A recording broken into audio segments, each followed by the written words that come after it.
अस्सलाम वालेकुम वरहमतुल्लाहि वबरकात। अल्लाह के नाम से शुरू जो बड़ा कृपालु व अत्यंत दयावान है। पिछले कई दिनों से कई सारे लोग अमित शाह के बारे में कई सारी अफवाह उड़ा रहे हैं कि अमित शाह को बोन कैंसर है, अमित शाह बीमार है, अब वो इस दुनिया को अलविदा कहने वाला है। और अमित शाह का एक ट्विटर पोस्ट काफ़ी दिनों से वायरल हो रहा है, जिसे एक व्यक्ति ने मुझे भी मेरे अकाउंट में शेयर करके मुझसे कहा कि क्या ये सही है कि गलत। मैंने उस पोस्ट को पढ़ा, यकीन मानिए वो पोस्ट ऐसा है कि कोई भी उसको रियल मानने लगेगा। वो पोस्ट मैं आपके सामने शो करता हूँ। उस पोस्ट में अमित शाह का आईडी देकर उसमें लिखा गया है कि अमित शाह ये कह रहे हैं कि मेरे देश की जनता, मेरे द्वारा उठाया गया हर एक कदम देश हित में ही रही है। मेरा किसी जाति या धर्म विशेष के व्यक्ति से कोई दुश्मनी नहीं है। कुछ दिनों से बिगड़े स्वास्थ्य के चलते देश की जनता की सेवा नहीं कर पा रहा हूँ। ये बताते हुए मुझे दुख हो रहा है कि मुझे गले के पिछले हिस्से में बोन कैंसर हुआ है। मैं आशा करता हूं कि रमज़ान के इस मुबारक महीने में मुस्लिम समाज के लोग भी मेरे स्वास्थ्य के लिए दुआ करेंगे और जल्द ही स्वस्थ होकर आपकी सेवा करूंगा। इस पोस्ट को पढ़कर मुझे खुद ऐसा लगा कि यह पोस्ट रियल है, लेकिन हालांकि अमित शाह के मुंह से रमज़ान और मुसलमान के बारे में ऐसी बात निकलना दुर्भाग्य ही हो सकता है। मैंने अमित शाह के ट्विटर अकाउंट में विजिट किया। ट्विटर अकाउंट खोलने के बाद इस पोस्ट को मैंने उसके ट्विटर अकाउंट में कई बार आखिरी पोस्ट तक ढूंढा, लेकिन अमित शाह द्वारा लिखी गई ये पोस्ट जो दावा कर रही है अमित शाह के ट्विटर ऑफिशियल अकाउंट में नहीं है। उसके बाद अमित शाह के ट्विटर अकाउंट से एक और पोस्ट मिलता है जो इस पोस्ट को नकार देती है। अमित शाह अपने ट्विटर हैंडल से, ऑफिशियल ट्विटर हैंडल से एक पोस्ट डालते हैं और वहां पर वो साफ तरीके से लोगों तक बात पहुंचाते हैं कि यह अफवाह पूरी तरीके से गलत है, मैं कोई बीमार नहीं हूं।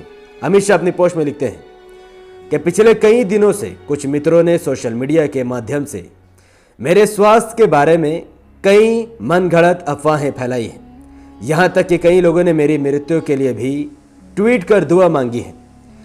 देश इस समय कोरोना जैसी संकट महामारी से लड़ रहा है और देश के गृह मंत्री के नाते देर रात तक अपने कार्य में व्यस्त रहने के कारण मैंने इन सब पर ध्यान नहीं दिया।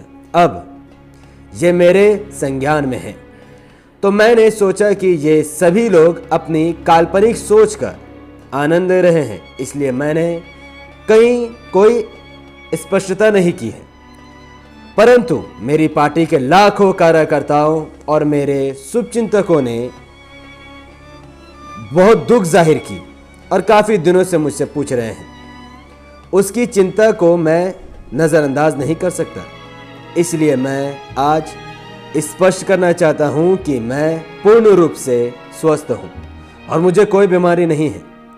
हिंदू मान्यताओं के अनुसार ऐसा माना जाता है कि इस तरह की अफवाह स्वास्थ्य को और अधिक मजबूत करती है, इसलिए मैं ऐसे सभी लोगों से आशा करता हूं कि वह ये व्यर्थ की बातें छोड़कर मुझे मेरा कार्य करने देंगे और खुद भी अपना काम करेंगे। मेरे शुभचिंतकों और पार्टी के सभी कार्यकर्ताओं का मेरा हाल चाल पूछने और मेरी चिंता करने के लिए मैं आभार व्यक्त करता हूं। जिन लोगों ने ये अफवाहें फैलाई उनके प्रति मेरे मन में कोई दुर्भावना या दुष्ट नहीं है।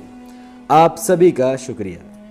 तो अमित शाह ने यह बात साफ कर दिया कि उसको बोन कैंसर नहीं है, ना ही उसकी तबीयत खराब है और ना ही वो किसी परेशानी से जूझ रहा है, बल्कि अमित शाह का ये मानना है कि वो देश की सेवा में सुबह शाम एक करके वो देश के लिए कार्य कर रहे हैं। हालांकि मैं नहीं जानता कि उनकी बातों में कितनी सच्चाई है। वो बीमार नहीं है, वो अपनी ज़बान से खुद कह रहे हैं, ये ठीक है, मैं इस बात को मानता हूँ, लेकिन वो सुबह शाम देश के लिए ही काम कर रहे हैं तो मैं इस बात को नहीं मानता, क्योंकि अगर गृह मंत्री होने के नाते सुबह शाम वो देश के लिए काम करते तो पुलिस गरीबों पर लाठी नहीं बाजती, 15 लोग रेलवे के नीचे आकर नहीं मरते और भूखमरी से कई सारे लोगों की जान नहीं जाती और करोड़ों लोग रास्ते में पैदल नहीं चलते।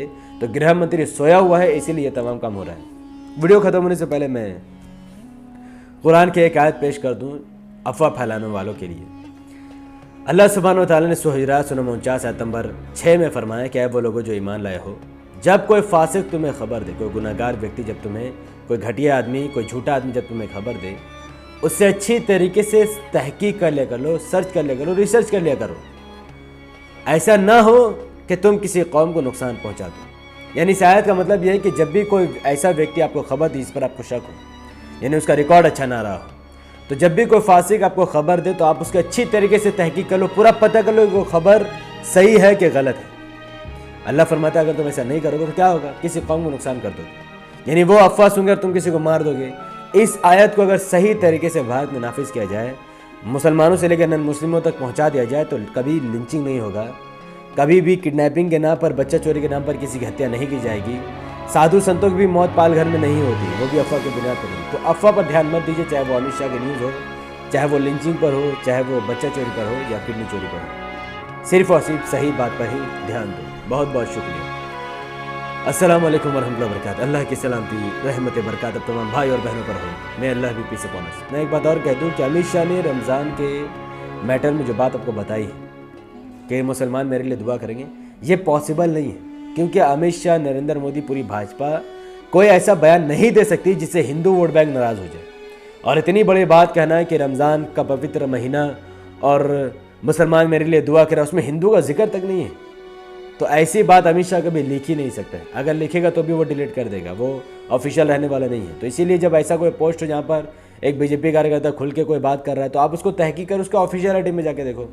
ये काम दो ही तौर पर है, या तो वो काम वो तब करेगा जब वो इस्लाम को सही तरीके से समझ जाएगा, या ये काम अफवाह होगा। दो में से तीसरा कोई चीज़ हो ही नहीं सकती है। इसीलिए आप तहकीक करो, ट्विटर में आओ, ट्विटर की आईडी बनाओ, लिंक दो, फॉलो करो, इंशाल्लाह सब ठीक हो जाएगा। बहुत बहुत शुक्रिया। इस्लाम जिंदाबाद।